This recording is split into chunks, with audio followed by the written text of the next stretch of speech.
This means second canto. This means 11th.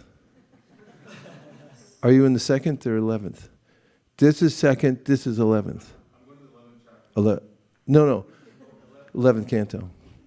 Bhayam Dvitiya. As all of you have probably discovered, this verse from Kavi Yogendra in the 11th canto of Srimad Bhagavatam, and the instructions given by the Yogendras, Kavi, Havi, Antariksha, Prabhuda, Pipalayana, Antariksha, Karbhajana, Drumala, and, did I say Shri Antariksha? Shri Antariksha. Sorry, Shri Antariksha. They were among the 100 sons of Mahārāja Rishabhadev. Also among them was Bharat Maharaj. And the 11 Yogendras had banded together as traveling teachers, and seemingly randomly they descended upon the assembly where Maharaj Nimi was performing sacrifice, as was the dharma of the time.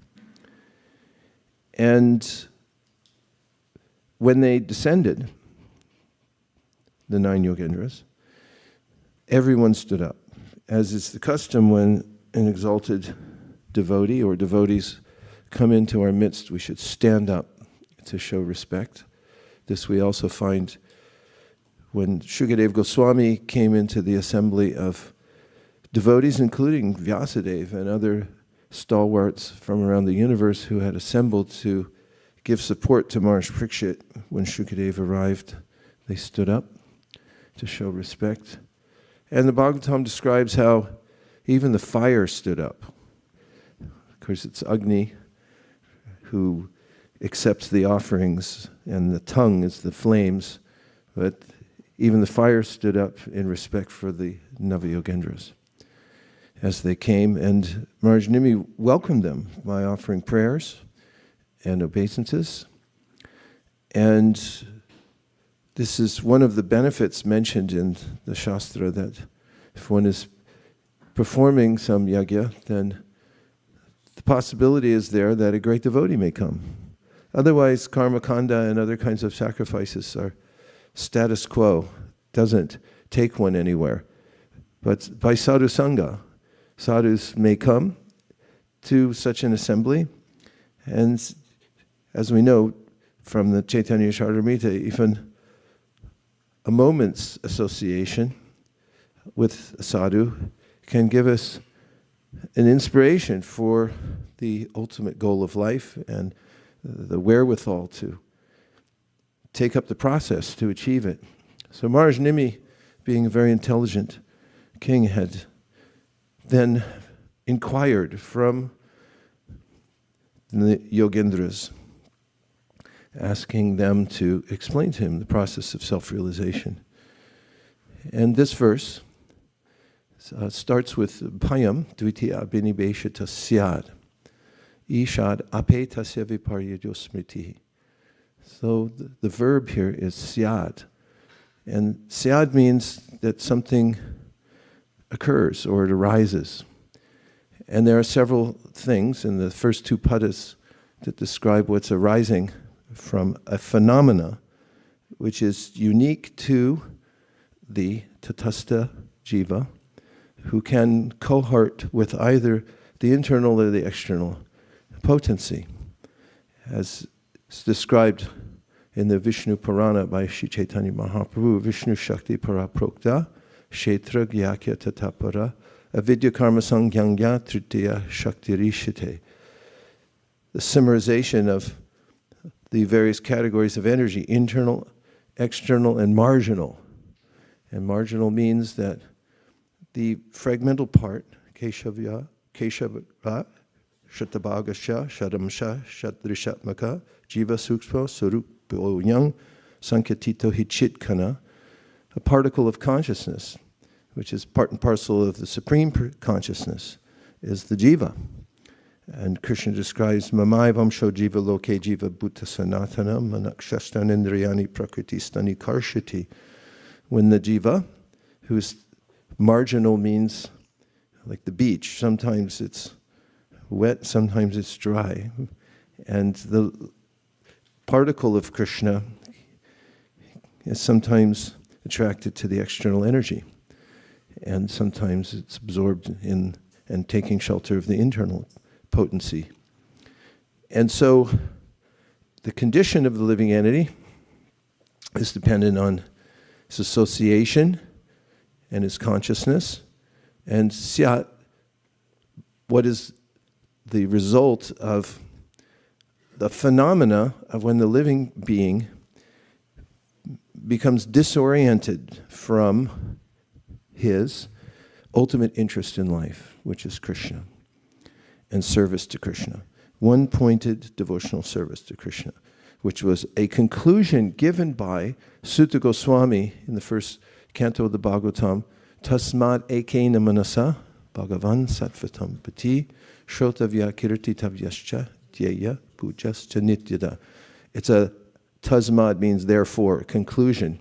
For the living being, the highest dharma is to give one-pointed attention. Tasmat ekena manasa, give the mind in one direction to Krishna. Bhagavan, sattvatam pati, he's the protector of the devotees. How do you do that? Shrotavya, by hearing. Kirtitavyascha, chanting, etc. Dhyaya, meditating. Pujas, offering puja. Chanityada, and how often should you do it? Well, pretty much all the time, or at least every day. And so if one isn't engaged in devotional service, hearing, chanting, remembering Krishna, then the condition, syat, that arises is, first of all, bhayam. And the condition is dvitiya. We become distracted from our main purpose and we think there's a second purpose. There's something more important than devotional service. And by its very nature, the material nature, tanmayato, is described in the third pada as the potency for illusion. That's also in the verse I quoted from the Vishnu Purana, Kshetragyakya tatapara. Avidya karma sangyangya. Avidya means it's a potency of the Lord that can absorb the errant jiva who becomes enamored of the external energy and then becomes abhinibheshita, absorbed in it. And how does that happen?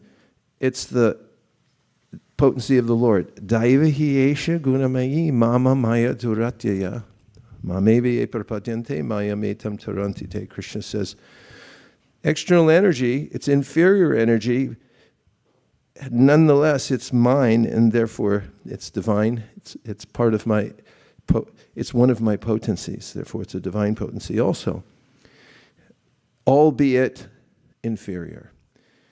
And abhinibheshata means one becomes completely absorbed in it, enters into that potency, and then becomes forgetful of Ishad. Ishad means the Supreme Personality of Godhead, Krishna, who's our protector and our main interest in, our only interest in life, because we're part and parcel, just like my hand is part of my body. And its usefulness depends on its connection to the body. Case in point, if one's hand is severed from the body and then left on the side of the road at Highway 101, right at the turnoff of Rengsdorf, and it's just there in the rain and snow and ants, and I don't want to get too deep graphic. It's not valuable. It becomes a grotesque item that is discarded, or it is shockingly present there and also noticeably unuseful when it's separated from the body.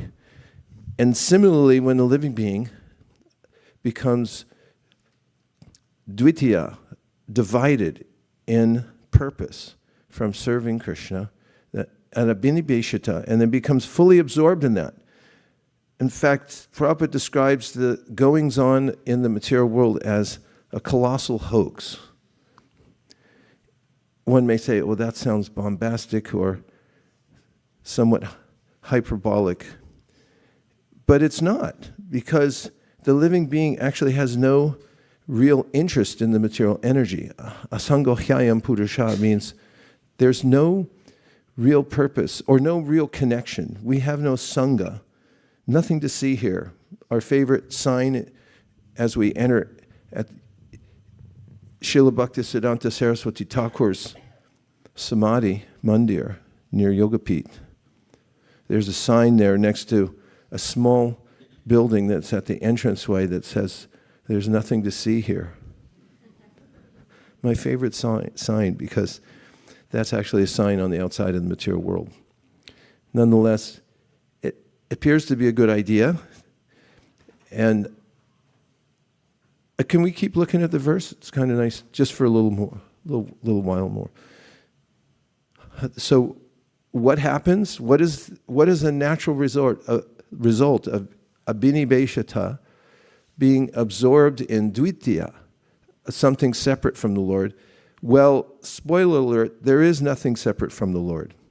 But one's consciousness then becomes diverted and thinks there's something separate. And what does Krishna say about that? He says, Ratertam yat pratyeta, na pratyeta chatmani, tadvidyarat manomhayam, itabaso yatatamaha. That's darkness. It's ignorance. Ratertam yat pratyeta, if you see something and you don't understand or comprehend its connection to the Lord, then that's an illusory vision, because everything is connected to the Lord. Krishna consciousness means reconnecting everything to the Lord through service. And so the unfortunate condition of the living being is to forget Krishna, to think there's something more important. For instance, Dvitiya also, our Acharya's comment is related to the material body. This is a second thing. The real thing is the soul. Actually, the real thing is the super soul. We're part and parcel of the super soul, but somehow or other, my consciousness gets absorbed in the idea of janasya moho yamoham mameti, that I am this body. And then I have an array of artificial duties to do in the material world to take care of this body and all the byproducts of the body. And I think that that's my main interest. And I become fully absorbed in it, abhinibheshita. And so, ishad apetasya, he said, what else arises from this illusory misidentification with the so-called separate entity from the Lord? Apetasya viparyayo. Viparyayo means that you're turned around, it's opposite, like the verse Sve Sve Adhikaryanishta Saguna Parikirtita. Viparyaya tu dosha sad means opposite. Opposite smriti. Asmriti means to forget. You lose your intelligence. You lose the clear direction in life. A clear direction in life. And viparyayo, become turned around from your real interest. Apetasya, I mean you're facing the wrong direction. Tanmaya yato, and goes with that second line. Tanmaya yato means, and how does it happen? By the potency for illusion called maya. The potency for illusion called maya. Maya has two distinct potencies. One is the throwing potency, and the other is the covering potency. Don't underestimate it. Someone may say, oh, that's all right. And next thing you know, and what happened? Where am I? Where have I been for billions and billions of years? The potency of Maya is so strong that it can separate us from our true interest in life, if we're not careful, and also cover us so that we forget our real identity. And Tanmaya yato, and we can remember that that potency comes from Krishna. Buddha, now we come to the last statement, which is Buddha, somebody who's intelligent. An intelligent person, habhajet, is related to the word bhaja, means that you should worship. Tam means him, like you're pointing to the Supreme Personality of Godhead. Tat, by Sunday it becomes tam. Bhaktyika. So what kind of activity should you have? Bhakti and eka together. You get the diphthong y, a-i, and then you get bhaktyeka. Means one thing, just do bhakti. Shraddha shabde vishwas kohe suridhanishray krishna bhakti koila sarva karma krita hoy. This is what this feeling is for the devotees, is that there's only one thing to do in this life, it's bhakti. Everything else is maintaining a temporary duty that I have to attend to at a particular time in my life, and I do it dutifully. Sir, yes sir, thank you sir, no sir, yes sir, thank you very much sir, but my heart's not in it. My heart's only in serving Krishna. So that's bhaktya eka, one thing. Bhaktya eka yesham guru devatatma. And how does one do that? Through the agency in this world, the guru tattva principle, where Krishna provides representation here in this material world. And one should take the service to guru, consider guru devata, to be one's worshipful deity. And Atma, one's very self. And by doing that, this is Kavi Yogendra speaking, the intelligent person can turn around again and become reoriented towards the ultimate goal of life. And now let's look at the translation. Fear arises when a living entity misidentifies himself as the material body because of absorption in the external illusory energy of the Lord. When the living entity thus turns away from the Supreme Lord, he also forgets his own constitutional position as a servant of the Lord.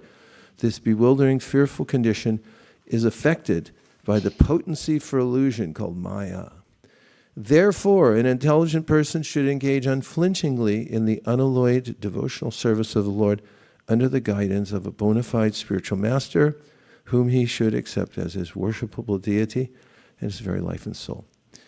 According to Srila Ritadhvaja Swami, the objection may be raised that since fear is caused by ignorance, it can be dispelled by knowledge, and there is no need to worship the Supreme Lord. The living entity falsely identifies with his material body, family, society, and so on, and he simply has to give up this false identification. Then what will Maya be able to do? In reply to this argument, Srila Ritadhvaja Swami has quoted the following verse from Bhagavad Gita 7:14. Daiva yesha gunamayi mama maya duratyaya mame vaye prapadyante maya metam tarantite. This divine energy of mine, consisting of the three modes of material nature, is difficult to overcome, but those who have surrendered unto me can easily cross beyond it. The living entity called Jiva Tattva is one of the potencies of the Supreme Lord, but the constitutional position of the living entity is tatastha, or marginal. Being minute, every living entity is eternally dependent upon the Supreme living entity, Krishna.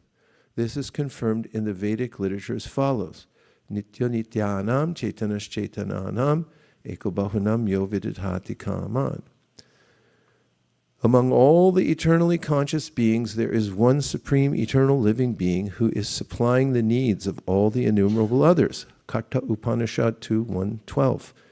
Krishnadas Kaviraj has stated, Ekale Ishvara Krishna Arsa Britta. Krishna is the only independent controller. All other living entities depend on him. Adi Lila 5.142. Just as the finger is part and parcel of the body and therefore must always be engaged in bodily service, we as parts and parcels of Krishna, Mamaivam Shujiva Loke Jiva Bhuta Sanatana, have the eternal duty, Sanatan Dharma, of engaging in the unalloyed service of the Lord. The potency of the Lord that enlightens us in the Lord's service is called Chit Shakti. Srila Bhaktisiddhanta Saraswati Thakur comments that when the living entity develops a spirit of independence, he is forced to come to the material world, where he enters into various types of petty and undesirable behavior that create a fearful situation for him. The Bahiranga Shakti, the illusory potency of the Supreme Lord, covers all trace of the Chit Shakti and imposes one material body after another upon the living entity for his gross sinful enjoyment. As further punishment, the living entity who has given up his loving relationship with Krishna loses all power to perceive the eternal blissful form of the Supreme Lord, who is his actual shelter. Instead, the living entity becomes attached to many temporary phantasmagorial forms, such as his personal body, the bodies of his family members and friends, his nation, his city, with its buildings and cars, and innumerable types of ephemeral material scenery. In such a state of gross ignorance, the idea of returning to one's original identity no longer even crosses the mind. By the laws of God, the three modes of material nature are constantly in conflict, as stated in the Bhagavad Gita. This conflict is described in many places in the Bhagavatam as guna vyatikaram. When the living entity is bewildered by the interactions of the modes of material nature, he comes to the conclusion of relativity and assumes that God and worship of God are simply byproducts of the relative contradictory interactions of nature's modes. In the name of anthropological, sociological, and psychological perspective, the living entity falls deeper and deeper into the darkness of materialistic ignorance, dedicating himself to mundane piety, economic development, sense gratification, or speculation, in which he regards the absolute as lacking variety and personality, which he assumes to be products of the interactions of nature's modes. Is everyone listening? The illusory potency of the Supreme Lord is duratyaya. It is impossible to escape without the direct mercy of Krishna. Mameva ye prapadyante, mayametam tarantite. The example may be given that when the sun is covered by clouds, no man-made apparatus can remove them from the sky, but the sun itself, which created the clouds, can immediately burn away the cloudy covering and reveal itself. Similarly, when we become covered by the illusory potency of the Lord, we identify with our temporary material body, and thus we are always in fear and anxiety. But when we surrender to the Lord himself, he can immediately free us from this illusion. The material world is padam padam yavipadam. It is dangerous at every step. When a living entity understands that he is not the material body, but an eternal servant of God, his fear is vanquished. As stated by Srila Vishwanath Chakravarti Thakur, atra bhaktai sangsara bandhan na betavyam sahi bhaktau pravarta manasya swata eva payati. In this Bhagavat Dharma, devotees have no need to fear the bondage of material existence. That fear goes away of its own accord for one who engages in devotional service. It is important to make clear that bhayam, or fear, cannot ultimately be vanquished simply by impersonal self-realization as expressed by the words aham brahmasmi, I am spirit soul. In Srimad Bhagavatam 1.5.12, Narada Muni says to Vyasadeva, Naishkarmyam apyachuta bhava varjitam nashobhate. Mere naishkarmyam, or cessation of material activities and repudiation of the bodily concept of life, cannot ultimately save one. The living entity must find a superior shelter on the spiritual platform. Otherwise, he will come back to the fearful situation of material existence. That is stated in Shastra, Aruya Krishrena Parampadang Tata Patantyado Nadrita Yushmad Angrayaha. Bhagavatam 10.2.32. Although one may, with great labor and effort, struggle to the Brahman platform, klesho dikataraste sham, avyakta sakta chetasam. If he does not find a suitable shelter, he will come back to the material platform. His so-called liberation is vimuktamana, liberation by imagination. That's not good. The living entity is by nature pleasure-seeking, anandamaya. Now we are suffering because we are falsely seeking pleasure on the material platform And as a result, we are becoming entangled in the painful complexities of material existence. But if we try to give up the pleasure-seeking propensity altogether, we shall eventually become frustrated and return to the platform of material pleasure-seeking. Although there is eternal existence on the Brahman platform of impersonal realization, there is no ananda. Variety is the mother of enjoyment.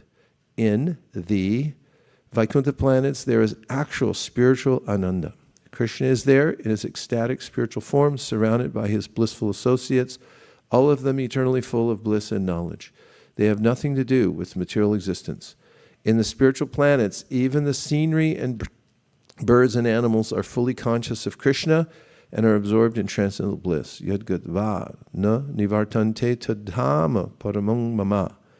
Bhagavad Gita 15:6.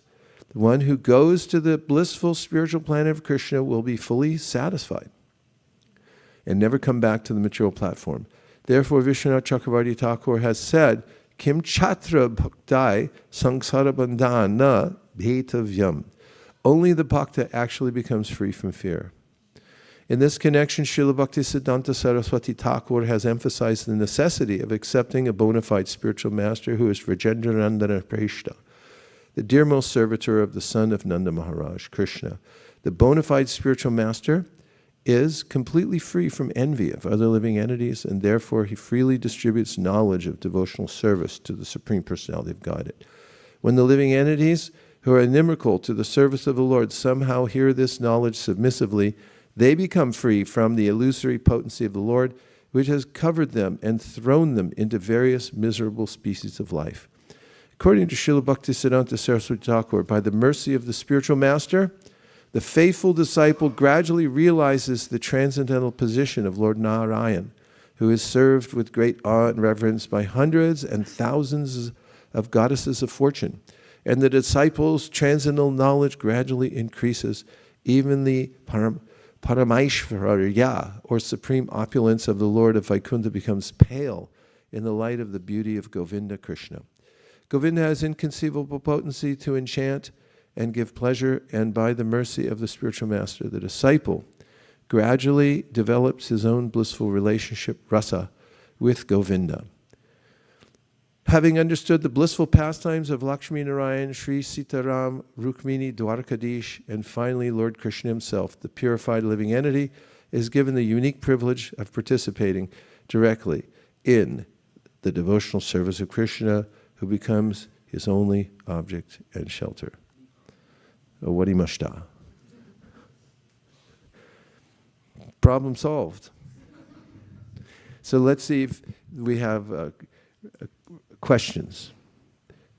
And questions can drive the conversation to a new level. Hey, how'd you get here? What is it, spring break? Welcome back. Good to see you.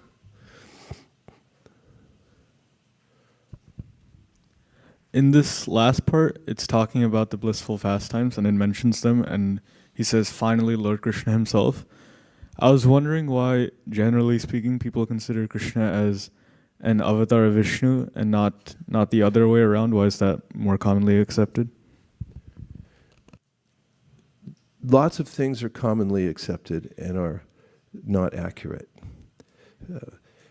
In general, for instance, in a democracy, people are supposed to be well educated so they can make good choices, but oftentimes they don't because they don't know what they're doing.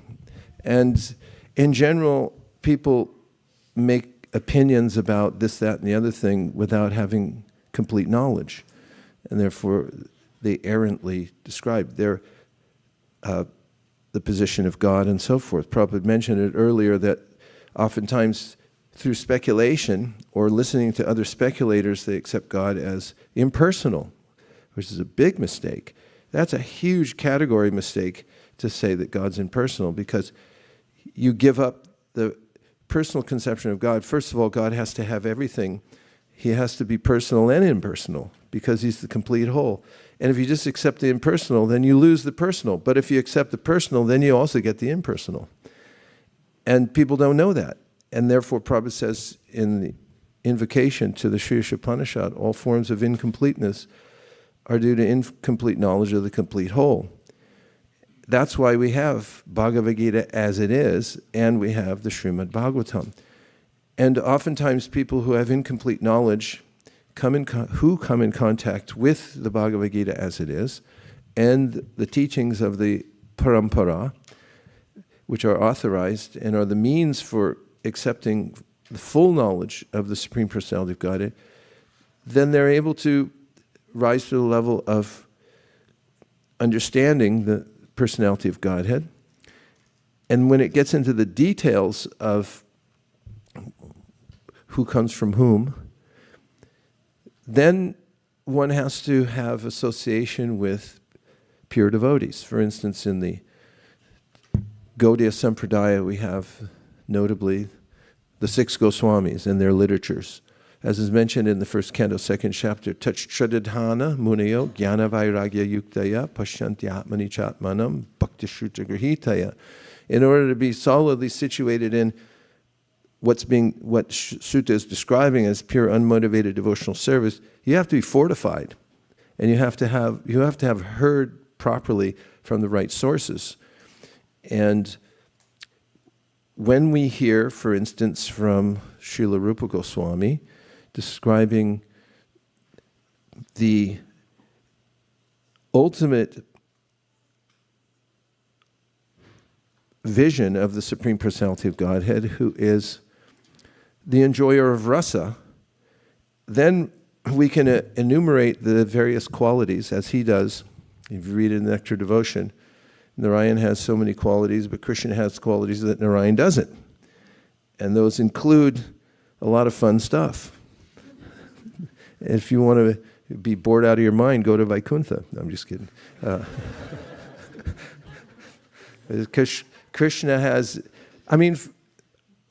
Allah Prabodhananda Saraswati says, forget about it. All this other stuff, it's Lord Chaitanya Mahaprabhu is the deity for the Paramahamsas who want to relish Radha Krishna, and they go through him to understand separation, meeting, and the details. It's all in the details and in the variety of loving exchanges that one has with the Lord. So Krishna, although he's Narayan himself, there's no difference. And Prabhupada resisted this argument oftentimes when it came up in public. People say, what about Narayan Krishna? He said, same thing. No difference. Because some people don't have the context to understand it. They don't have the proper association or sadhana to understand the nectar devotion.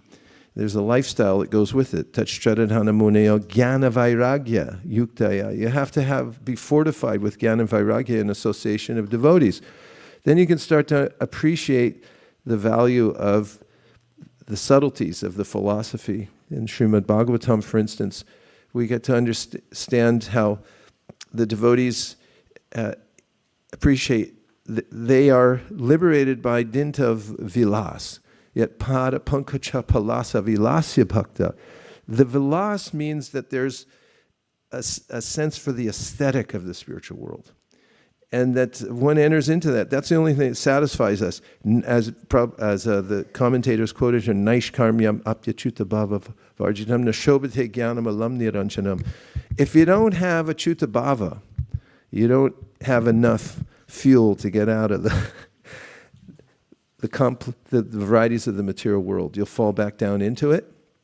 And that vilas has to do with Krishna's exchanges with his devotees. So Narayan has a way of exchanging loving dealings with his devotees in a sense of duty and being very official towards worshiping God. When Gopakumar goes to the Vaikuntha planets, I have to see you a little more, because I'm sorry. You don't have to, just you move that way just a little bit, Abai. Don't move. Narayan himself is beholden to his most pure devotee, to the devotees who are most pure, and it's borne out in that section that Narayan himself can't resist the flavor of the love of Gopakumar when he comes into Vaikuntha. And Narayan then starts manifesting 2 arms and a flute, and like everyone's like, wait, what's going on with this guy here? And Narada pulls him aside, him meaning Gopakumar, and says, you're really fortunate. Don't think you're just an oddball here. You actually belong to a different realm. Even Uttara had intuited from the discussion with Pṛthu Mahārāja and from hearing what she had already heard that there is a certain kind of devotee who's imbued with a kind of love that must correspond with a realm that is beyond Vaikuntha. That's spiritual intelligence. Goloka namni nijadamni taleta tasya Devi Mahesha Haridham Suteshu Teshu Te Te Prabhava Nichayavihitasjayena Govindamadi Purusham Tahamaham. There's a hierarchy. And the topmost, according to the Brahmā Samhita, is Goloka. What does that correspond with? The mood of the devotees. They want to worship Krishna in unceremonious love, just like you do with those you love most intimately, like your friends. With your friends, you joke around with them, right? We know you do. Of course, you become a lot more serious and stoic, but you joke around with your friends. I have friends that, devotee Godbrothers friends, that we cut each other down, and we laugh our heads off because it's so funny. I call him that, he calls me this, and it's know what you're talking about. And it's a deeper connection. And Krishna has his own life in Goloka, intuited, or someplace, intuited Uttara. She said, because I see devotees that have a very different mood. So based on the moods of devotees and the way Krishna reciprocates love with those devotees who want to be more intimate with him, Rupa Goswami points out that Narayan, Krishna, same thing. It's just that there's more available. In a discussion with Vyankata when he was traveling in South India, this discussion came up, Narayan, Krishna. Of course, if you're in South India, it's very like, even people wrote me, and Sukeshwari complained, why are we doing Pṛthu and one of my friends wrote me, like, what's up, Vaiśa, Pṛthu? Until Mukharvinda saved us and from that purport. But it's the mood there, Vyankata Ramanujacharya, 2.5 hours in the Sandhya to put on your tilak, and so forth. There's a different mood in some realms. And Krishna and Lord Chaitanya Mahaprabhu is speaking to Vyankata half jokingly. It was a very respectful relationship, but also in a lighthearted way. He was saying, so, this thing you got going on down here with Lakshmi Narayan, what's this all about? I think, and then he says, so why is it that your Lakshmi-ji wanted to enter into the rasa dance? Well, what was that all about? I mean, Krishna and Narayan, same thing, but she was attracted to Krishna.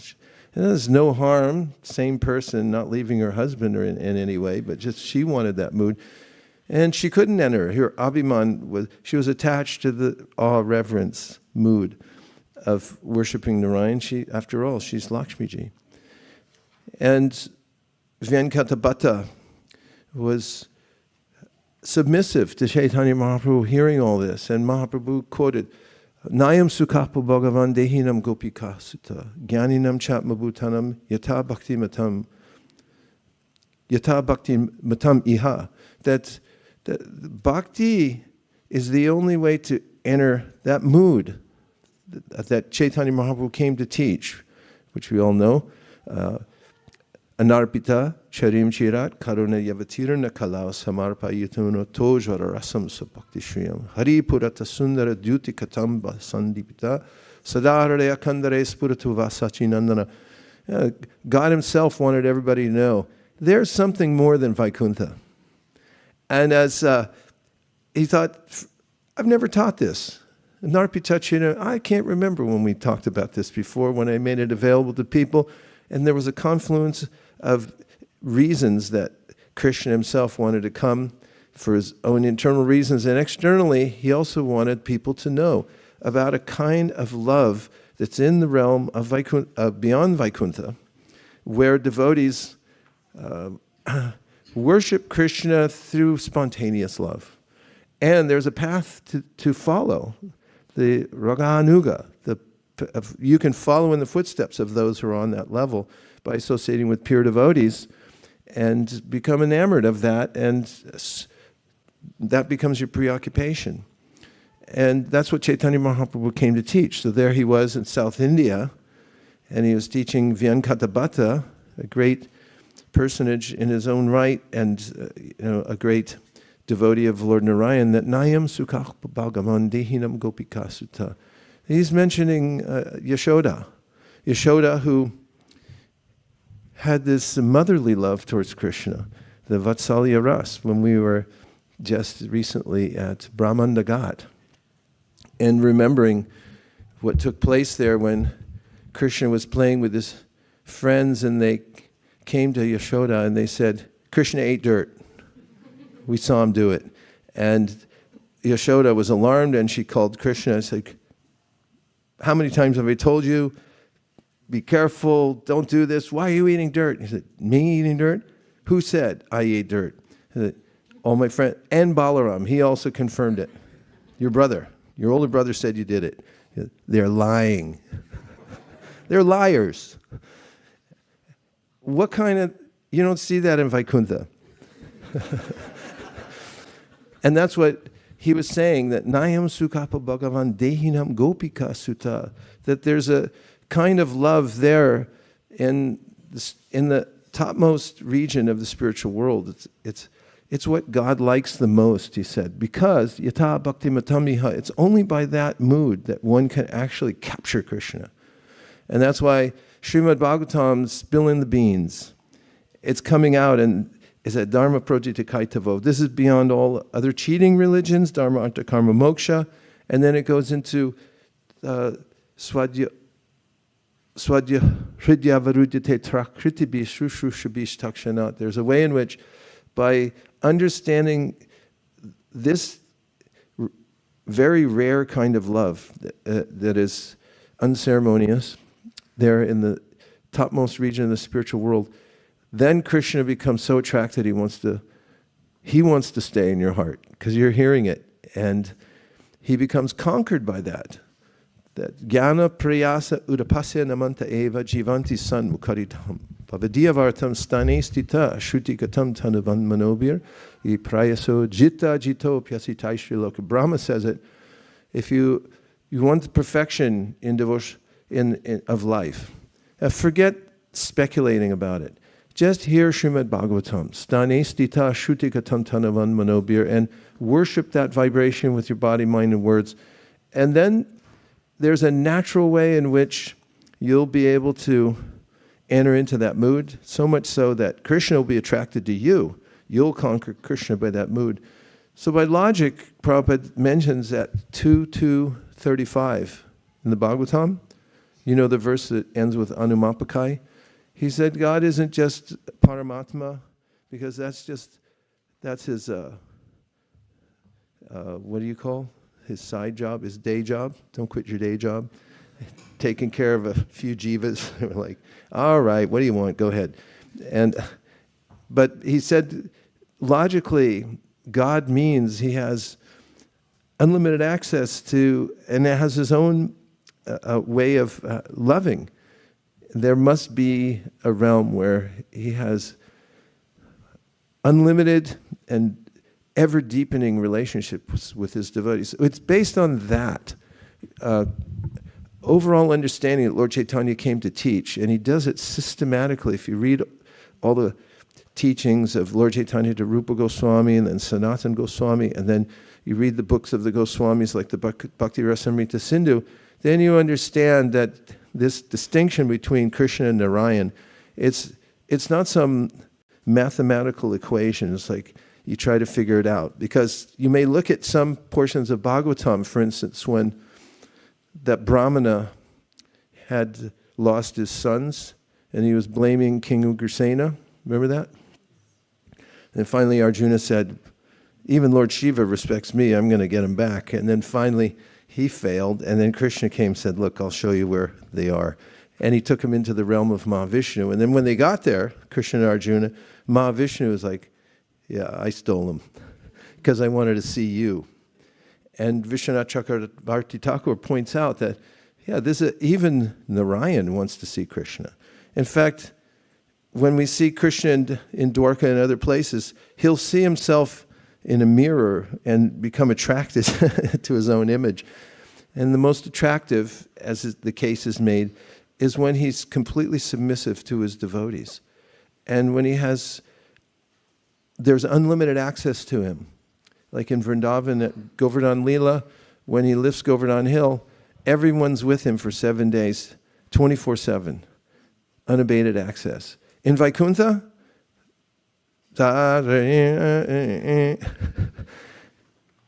so based on the logic of rasa, Krishna is said to be the origin of Narayan, but they're the same person, just in different moods, that's all.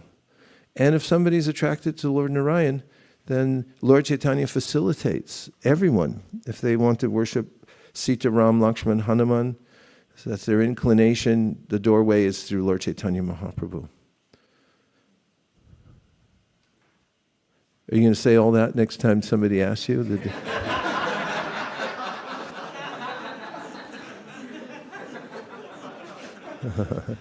You should. Yeah, because you have access to it.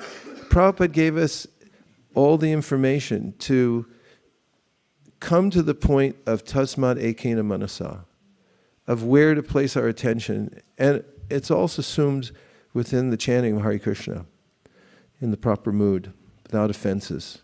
And if you can do that, then everything becomes revealed. And especially because we have association with all the acharyas in the disciplic succession who are our protectors. If we take shelter of the books and the chanting of Hare Krishna, then Teisham satata yuktanam, bhajatam pritipurvakam. Krishna will reveal in our hearts not only who he is, but also what our relationship is with him. As Bhaktivinoda Thakur says, by chanting Hare Krishna, the holy name takes me by the hand. Imagine that? Chanting Hare Krishna and holy name personified takes him by the hand and leads him to his love dalliance and his relationship in the spiritual world. That's what we all want. It's a bishta doham. Okay, Abai? All right. What's that? Vaikuntha Nayaka? Oh, something on here? Okay, here and then Vaikuntha Nayaka, because he missed out last time and he's been regretting it ever since, I can tell. This is from Sudhir Madhav, Prabhu. Sudhir Madhav? Yeah, he's stationed in Pune for now. So may I read it? Yes, please. Hare Krishna, Guru Maharaj, please accept my humble obeisances. All glories to Srila Prabhupada. The sequence of approaching the Lord mentioned at the end of the purport, is that a standard one? Incidentally, I met a person today who shared that before he was inclined towards Lord Ramchandra, but now to Lord Narayan. Thank you very much, Dasasmi. What's the sequence at the end? He said one must... It's in the verse itself that it says, Tanmayatam Buddha, the intelligent Buddha, abhijat, must worship. Tam, him, the Lord, bhaktyika, with direct, very one-pointed devotion. Bhaktyika yesham, guru devatatma. One should accept the spiritual master. And Srila Bhaktisiddhanta comments that person should be nandanandana shreshta. Means that the mood of the disciplic session is very important. If you go by Veda base or something like that, you may not get the whole thing, but if you can take the mood of nandanandana shreshta that comes down through the disciplic succession from the pure devotees and those who are following the pure devotees, then you can also imbibe that mood, because as living beings we're really good at imbibing things. Thank you. That's Hare Krishna. That's what we do. When we associate, we take on the mood. So that's why we close ranks a little bit here and then invite people in in an atmosphere that's carefully maintained to follow the mood of Nandanandana Shrestha. And when we have that, then we specifically become devotees of Krishna as Nandanandana. And Lord Chaitanya wanted that. Remember when he was speaking about the members of the residents of Kulia Gram? And in Nandanandana More Pranath. Nandanandana Krishna More Pranath is a verse from the Sri Krishna Vijay, from an author from bygone ages. It was an imperfectly composed book. It had sonnets and so forth in it that didn't have the right number of syllables and things like that. But Lord Chaitanya said, because he has written in this book, Nandanandana Krishna More Pranath, he said, not only him, but everybody in his village is dear to me. Because that book showed up here and he lived here. Not only any dogs here, they're also dear to me. More Pranath, because he said, Nandanandana Krishna is my life and soul. That's the mood that comes down, Nandanandana Shrestha, that we get when you hear Prabhupada sing Jai Radha Madhava. And when it's the flavor.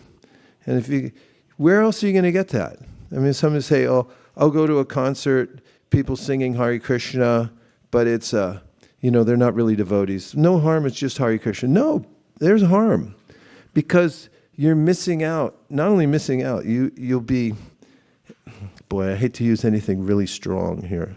I have to be careful what to say. I'll just say, Avaishnava Mukund Giranam Putam Harikatam Ritam Shravananaiva Kartavyam Sarpo Chista Yatapaya. Well, that's pretty heavy. Snake got into the milk last night. You want some? So what it means is the vibration of the crowd, those who are imbibing the mood of the person who's singing or leading or teaching or saying, that's important. Nandanandana Shrestha. If you don't swoon when you go to Vrindavan and see Nanda Maharaja's palace on the hill, if there isn't something that hits your heart where you go, oh my God, Krishna lives here. Right? If you don't go to Govardhan Hill and it's like, let me out of the car, I'm just going to walk with these people. If you don't thrill when you hear them singing folk songs to Krishna all night long, walking around Govardhan Hill, well, let's just say you do. It means because you've got Nandanandana Shrestha association. It's the flavor of our disciplic succession coming down from Madhavendra Puri and then through our great acharyas, Srila Ishvara Puri, Sri Chaitanya Mahaprabhu, the Goswamis. We have all that. Nandanandana Shrestha. It's in Prabhupada's books. If you just pick them up, you'll have it all over you. It's dripping with it. That's why if you touch somebody with a book, it's like, what is this?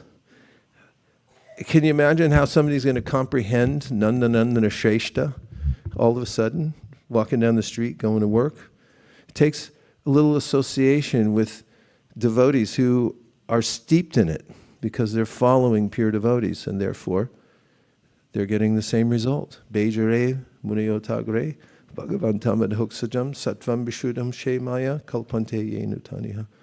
Okay, that was that. Now we have Vaikuntha Nayaka Prabhu. He says From, thank you. He what? sends his thanks. Oh, Hare Krishna. Thank you, Sudhir. Dandavat Pranam, Guru Maharaj. Hare Krishna. Dandavat Gurudev. All the Srila Prabhupada, all the best to you. Maharaj, I had this question on this, since the shloka talked about fear, and it said that the cause of fear is misidentification, right? And there are so many types of misidentifications. I misidentify myself as the body, even though so many times I have read that I am the soul.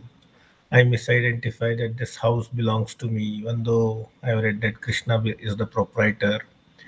So first part of question was that how do I go beyond theoretical knowledge, and how do I truly absorb it, all this with conviction? And the second part was I needed your confirmation about my understanding, that I thought that Krishna orchestrates troubles in our lives to turn our theoretical knowledge into actual realizations. For example, Krishna might give me a legal problem to help me introspect how much I'm really detached from my material possessions, right? So So is this correct understanding that these problems in the life of a devotee are like kind of like a rite of passage to turn theoretical knowledge into conviction?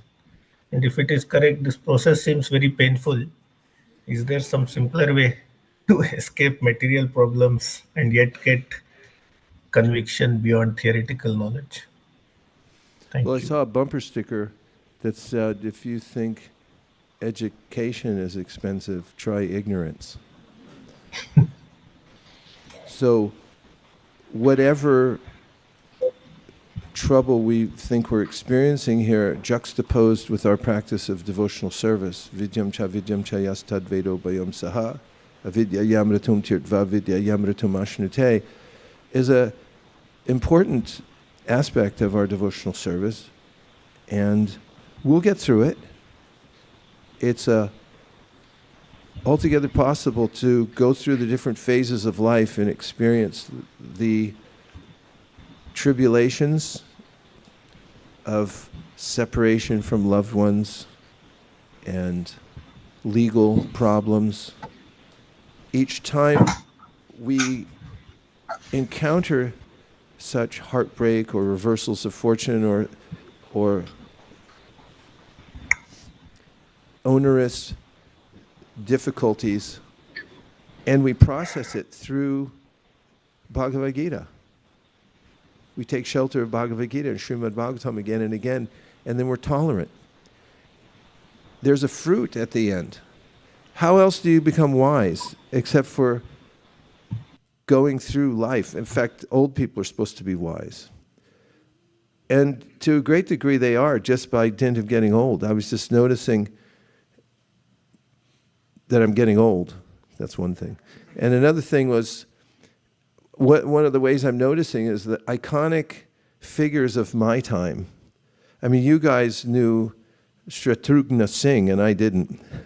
He's 85 now. I had no idea who he was, but he was a nice guy. And I know all these movie stars and musicians from my childhood. And then when I see them rotting on the vine, basically, and growing old, losing their memories and so forth, then it has a strong influence to see, oh, the time factor is really working, and hopefully as one grows older, one has this sense of, yeah, we're all just passing through here. When you're young, it's harder to have that type of vision. And so that happens somewhat naturally for anybody in this world. By Krishna's arrangement, he gave us two good eyes to see what's going on. And unless we're so obstinate we don't want to see that and we block it out, then we do get some wisdom. What to speak of if whatever happens to you, whatever legal problem. I've had legal problems in my management of ISKCON properties. In fact, you would, if you get involved more in the executive branch of ISKCON, you'll realize that there's always legal problems going on. In fact, one of the busiest people in ISKCON is somebody nobody knows, but I know him, and I talk to him all the time. I've worked with him on legal problems, and he's always engaged 24/7 in legal problems. And once there's some problem, we view it through the eyes of Shastra. And as you've heard me say so many times, it's now ad nauseum, but once when I had a legal problem in managing, and it was something that kept me up at night, I consulted Godbrothers, and one of my Godbrothers, Ritadhvaja Swami, so kindly 2 days later sent me a verse, said, Vaiś, I think this might help. And he sent me a verse from Pṛthu Mahārāja, who definitely had a problem, Indra. He was trying to do his duty and perform this 100th horse sacrifice, and Indra kept stealing the sacrificial horse and pretending he was a sannyāsī. It was ludicrous and outrageous and very disappointing to Pṛthu Mahārāja, and he became angry. He wanted to kill Indra. Sages, those who were performing the yajña said, don't do it. It'll contaminate the yajña. We'll do it for you. Then Brahmā intervened, and he came and said, wait, everybody, hold it.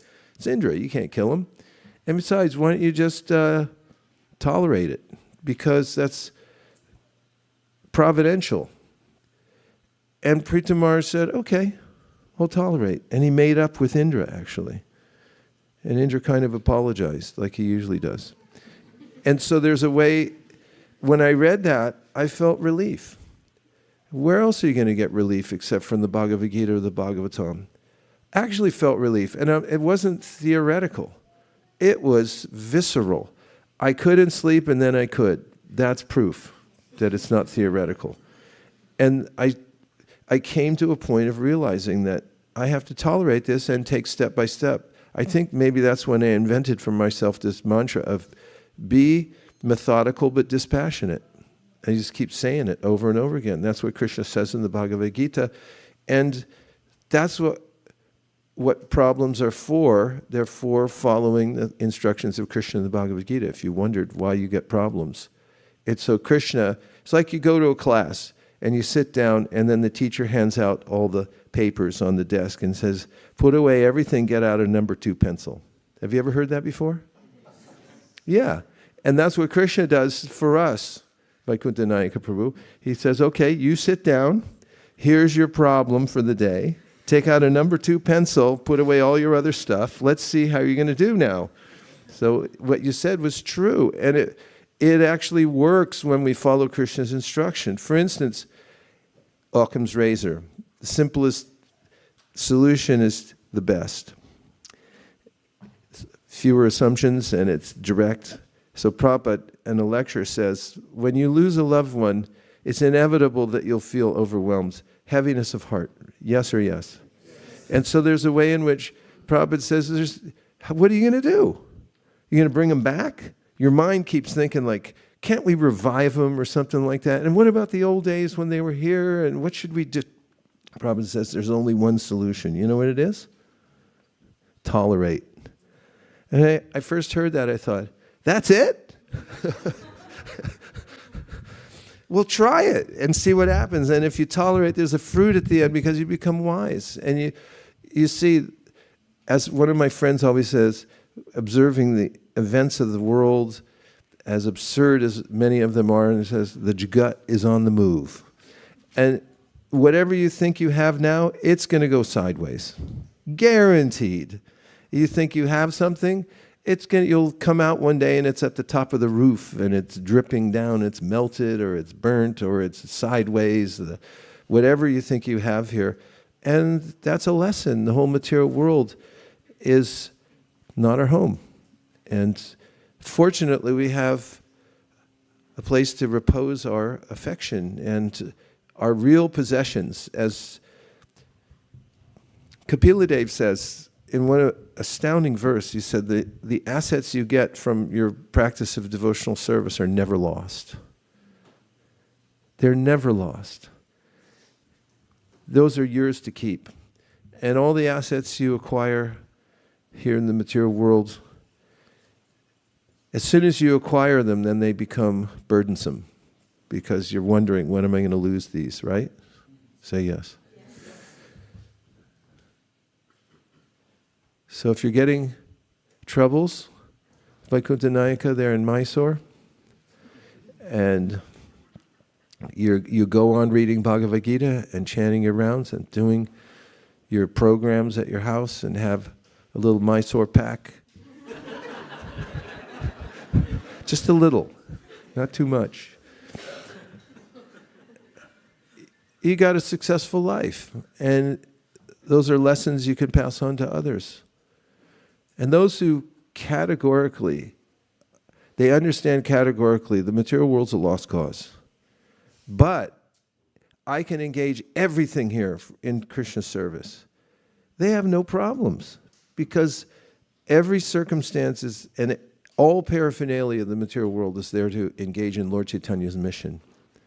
And any problem that comes up, if you're used to solving problems through the Bhagavad Gita, you develop a sense that I don't know how it's going to get solved, but I know it will. Because I'm going to follow Lord Chaitanya. And if it doesn't, at least I followed Lord Krishna and Lord Chaitanya. And it's you become unassailable in your character because you're just following Krishna. And you have no vested interest in the material world. That's the problem, when you have a vested interest in the material world. Okay, there's just a few more minutes for a question. There was Tadiya Seva. Where are you? I know, but you're usually back here. But we can still only see half of you, so go ahead, Prabhu. Maharaj, my question is regarding rasa. In this material world, we see some kind of rasa between friends, between father and parents and children, and sometimes between husband and wife, and so on. Right? So in the spiritual world, we are, Lord Chaitanya is guaranteeing that we'll attain that stage of love of Godhead, and will be able to enjoy different kinds of rasas. When I see our acharyas, especially, that is there in the spiritual world. In the material world itself, I'm talking, like Bhakti Vinod Thakur or Srila Prabhupada chanting, or maybe Jagannath Das Babaji or his spiritual master, or in the disciplic succession. Can we conclude that they are, when they are chanting the holy name of the Lord, they are experiencing that rasa, and it's not a burden anymore. The chanting of Hare Krishna Mahamantra is not a burden, but it's a blissful experience, and they're enjoying some kind of a rasa in their hearts. Yes.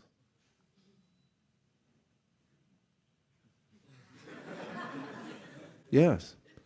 Thank you. Yeah. And we should also. We should chant until we hear the Maha Mantra in a way that I've never heard anything like this. If it starts to pique our interest and our mind starts going towards it and say, what was that?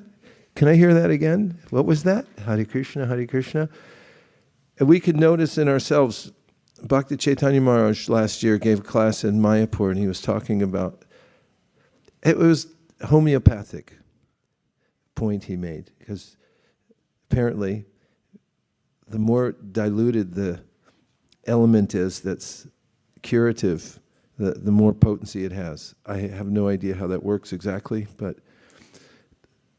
there's a way in his class he was talking about going to the morning program, finishing his 16 rounds, and then he said, I feel better. And I thought, that's it? That's all you're going to say? You didn't roll on the ground and cry or something like that? And he said, no, I feel better. And then I started thinking about that homeopathic dose he gave, and I thought, yeah, it's impossible to feel better in this world. There's always some confrontation with the mind dealing with the next thing and the next thing. And you never feel better. There's only one thing that can make you feel better, and that's Krishna. And our Bhakyaika Yesham Guru Devatatma, follow your guru, follow disciplic session, and take the prescription, and think of Krishna, chant Hare Krishna, and what will you feel when you finish your rounds? You'll feel better. And I guarantee you, nobody feels better. You can read 1 million self-help books, or nowadays listen to all the tapes, and you're definitely not going to feel better.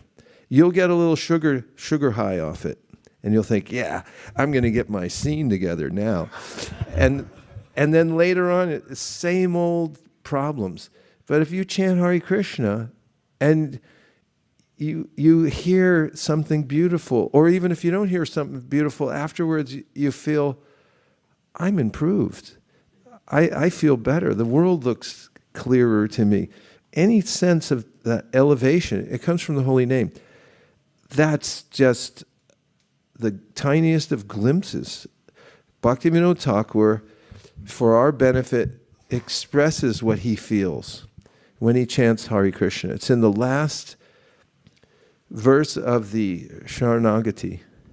Don't read that verse. as our godbrother Ritadhvaja used to say, Prabhu, don't read that verse. Your mind take off on you like a chickpea hit with a baseball bat.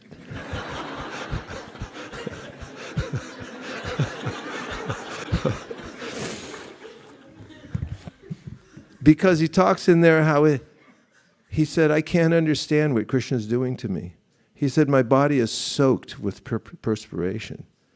He said, I'm shattered with emotion. And if you read the symptoms of what somebody's going through, and then understand, this is the gift Lord Chaitanya Mahaprabhu gave us. It's the holy name imbued with this mood of Nandanandana Shrestha. And if we chant in the association of pure devotees and read Prabhupada's books while we're chanting, to get that orientation towards Nandanandana, more Pran-nath, he's my life and soul. Vrindavan is my home. I go to Jagannath Puri to experience the oceanic feelings of Lord Chaitanya Mahaprabhu in the Gambhira. I go to Mayapur to experience the Anandam Buddhivardhanam that comes from chanting Hare Krishna. An ordinary kid from anywhere can be enveloped by this mood of Lord Chaitanya Mahaprabhu coming to the disciplic session, set up as an organization so that everyone can have access to it. Forget all the faults, just enter into the nectar of what's available through this fire hose coming from the spiritual world, and just bathe in it and take advantage while you can, and you'll be able to experience it in this lifetime, because krame, Lord Chaitanya says, if you start off as an insignificant little jiva and you just take the process, you're no longer ordinary. Evam vrata swapriya namakirta. If you vow into this process, that's a weird phrase, but I like it. There's a way in which you're not ordinary anymore. You become one of Krishna's intimate devotees by dint of your being a servant of the servant of the servant of the servant, and you can actually go back to the spiritual world in this very lifetime. 1 minute left. I have a quick question. Yes, I know, but we still have 2 grain ceremonies to do. Yes.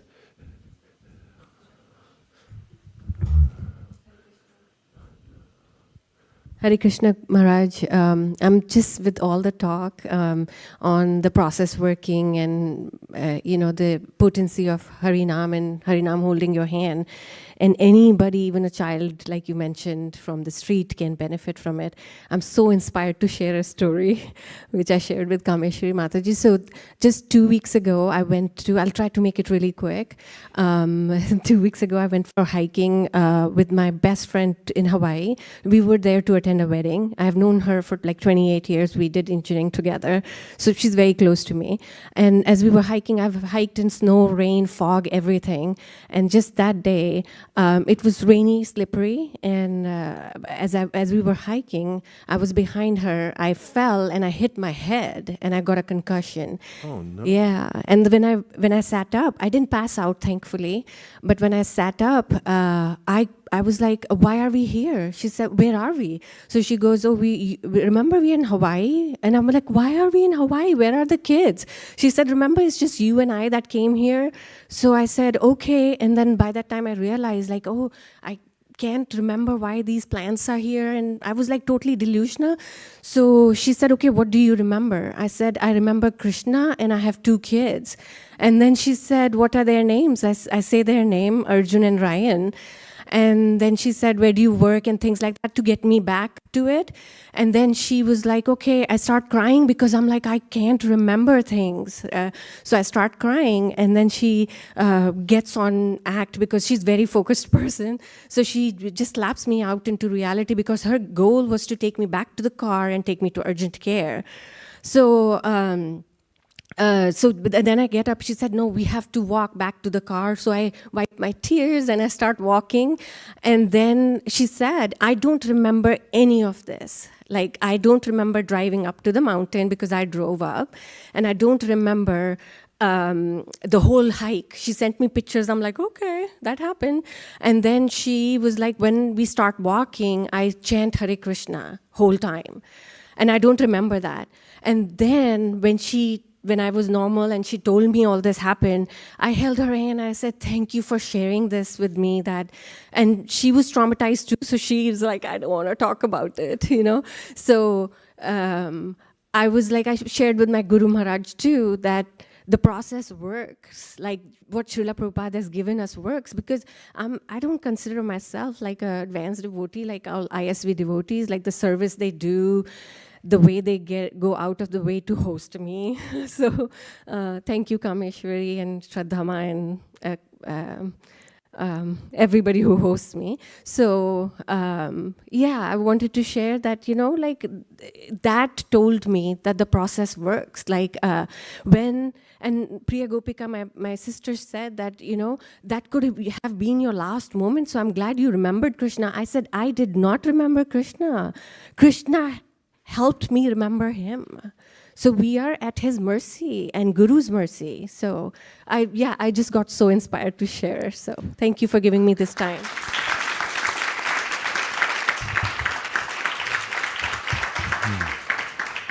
Dear Srila Prabhupada, dear Shri Chaitanya Mahaprabhu, Shri Shri Panchatattva, Shri Shri Radha Madan Mohan, Shri Shri Lakshmi Nrsingadev, if you so desire, please instill in us the seed of desire for unmotivated, uninterrupted devotional service to your lotus feet. Please empower us to spread the Sankirtan movement as servants of the servants of the servants. Please let us be kind and generous and engaged in loving exchanges with all the devotees, here, there, and everywhere. And also, please let us be compassionate to all living beings, knowing that they got hit on the head and they can't remember you. And please let us revive our memory and theirs by widely distributing the holy name and transcendental literature in every language of the world. Anything else you want to add? Please let us beat Mayapur. Thank you for considering our request. Om Tat Sat. Everyone agrees with these prayers in whole or in part. Please unmute and say Hare Krishna. Hare Krishna.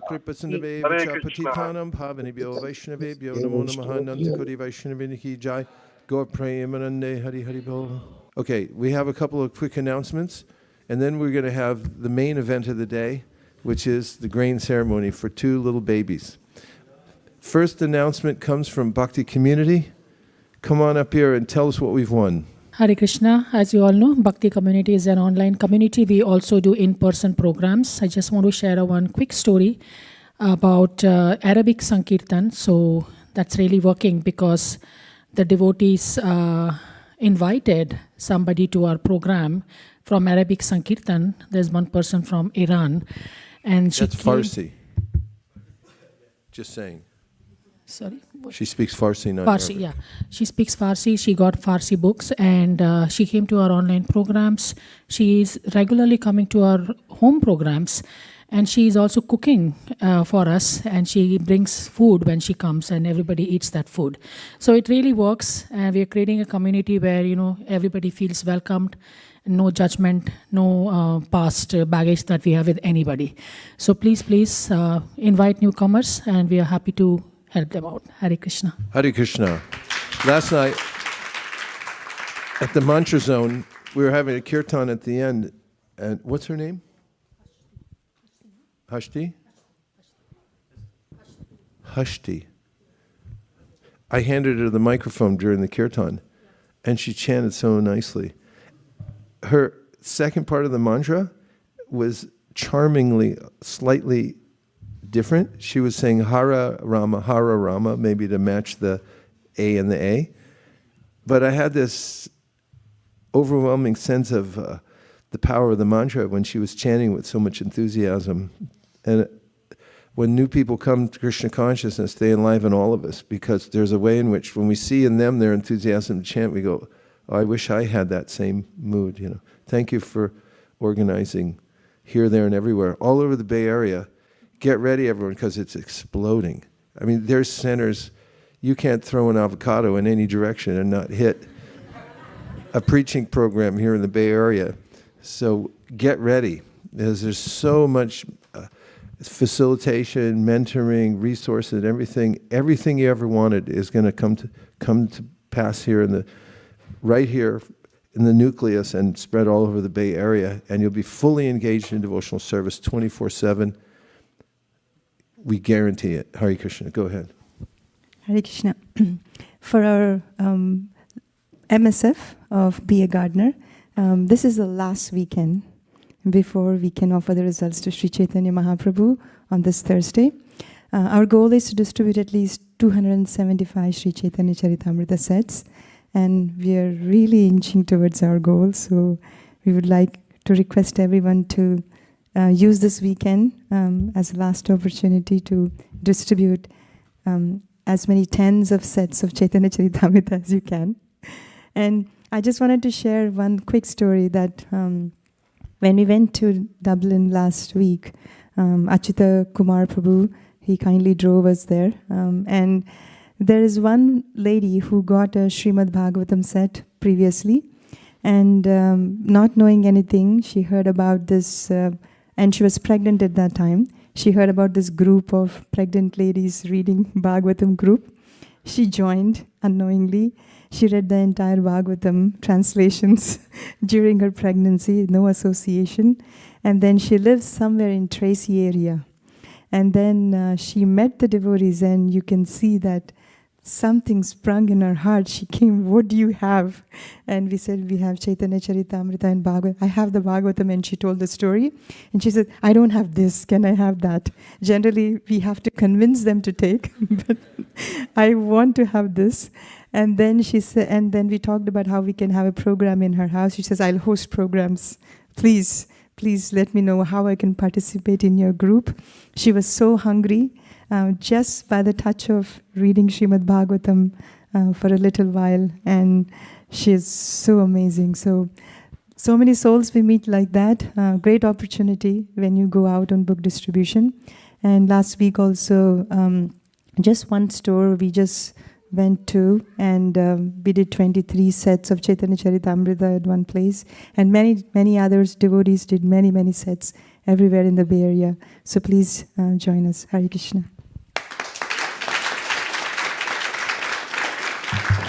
Okay, now tell about your Harinam program. Hare Krishna. Yes, we've heard so much about the potency of the holy name today, so we'll be going to Dolores Park. We're doing a big kirtan in the park with Janavi Harrison, so please join if you can. We're going to be distributing books. We're going to have some light prasadam for everybody also, so it'll be great. Thank you.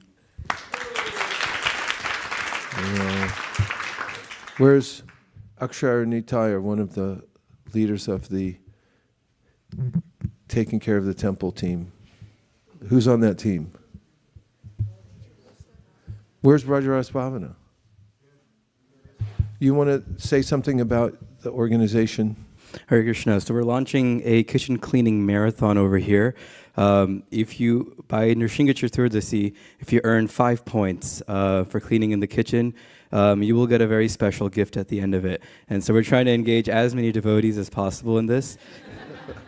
And if you also are interested in joining a weekly team so that you have a dedicated team that you're a part of, feel free to fill out the form that was sent out on the WhatsApp group. We'll send another reminder today. So please do join us. And today there's also Maha Cleaning from 11 to 3 p.m. And so please do help out in the kitchen and also around the temple. Hare Krishna. Hold on. Give him a round. Hold on. Not you. Him. Okay, now tell us how it's going with the science research. Hare Krishna. So on the scientific think tank side, we've had a couple of different projects working on it. In the last couple of months, though, we've had a little slowdown, but we finished a lot of research, and we're in the process of writing 5 articles on different topics. One is human history, where we talk about the chronology and also the parallels between Vedic history and our own modern history. Another one is on nutrition. What is the importance of vegetarianism? Does it matter, and how does that connect to our own shastras? And then there's another one on whether God exists. All of you probably know if you're here in ISV, but this is for in general to give out to others, like either in book distribution or to your friends and so on, in a way that is very accessible to them. Another project that we have is on the transmigration of the soul. How does a soul move from one body to another? And so we have, in this way, many different projects as a team of 19 devotees working on this. And if you're also interested in that, feel free to join. Anapaini? That's not it. I want you to tell about Youth Jam. How's it going? Youth Jam is going well. Today we have a special seminar about bhakti lessons from the world around us. So if you know any youth that aren't from here or may be interested, and the youth here, please join today at 3 p.m. What is Youth Jam anyway, and what was it like last week? Youth Jam is a program where we read Shastra, have engaging discussions, and meet other youth across the world. So this last week we had a group of youth from Chicago, Naperville community join us, and we read Bhagavad Gita chapter 7, and I'm forgetting. Prabhupada Lilamrita, I think. Yeah, and Lilamrita as well. How does it feel in that environment? And are you noticing any benefits from young people coming together for Youth Jam, Youth Yatra, any of that kind of stuff? What's the youth movement? What's it looking like? How's it shaping up? I think the excitement is contagious. So even seeing like the newcomers join and how much they were appreciating us, I felt like we had the same appreciation for them. And it just builds in this nice, safe space, which allows us to feel more enthusiasm in our devotional service. Thank you. I especially noticed Anapaini Bhakti, Rajras Bhavana have been front and center with you, Cham, keeping it going. Do you want to read your names too? Today's prasadam was cooked by Hansa Priya Mataji, Malai Prabhu, and Shriji Priya Mataji.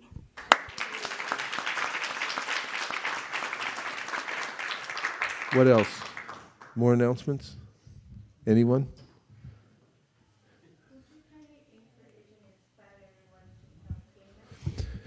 Great opportunity, as Chaitanya Mahaprabhu himself set the example of cleaning the mandir at Gunicha. He went there and he told the temple commander, we want all cleaning supplies, myself and all my followers are going to clean it. And the custodian there objected. He said, my lord, you're a Supreme Personality of Godhead, you shouldn't be cleaning. And we'll do it. And Mahaprabhu insisted. He said, no, we want to clean the Lord's temple. We know from Pṛthu Mahārāja, who humbled himself to come sweep the road. Kings don't do that. And when he did that, he got the favor of Sri Chaitanya Mahaprabhu from his humble endeavor of cleaning the pathway before the Rath Yatra cart. So it's a leela of the Lord to clean the temple. It's one of the most fun activities you can have. Spend a marked number of minutes or a half hour or an hour or 2 hours, whatever you can spare to help clean the temple today. And you'll cleanse your heart simultaneously from that. It helps us get ready for the festival. Because when we walk in for the festival, or whoever visits, we're doing it so people can come here and experience. We want them to experience this sense of Shuddha Sattva when they walk in. There's not one thing out of place. There's not one speck of dust anywhere.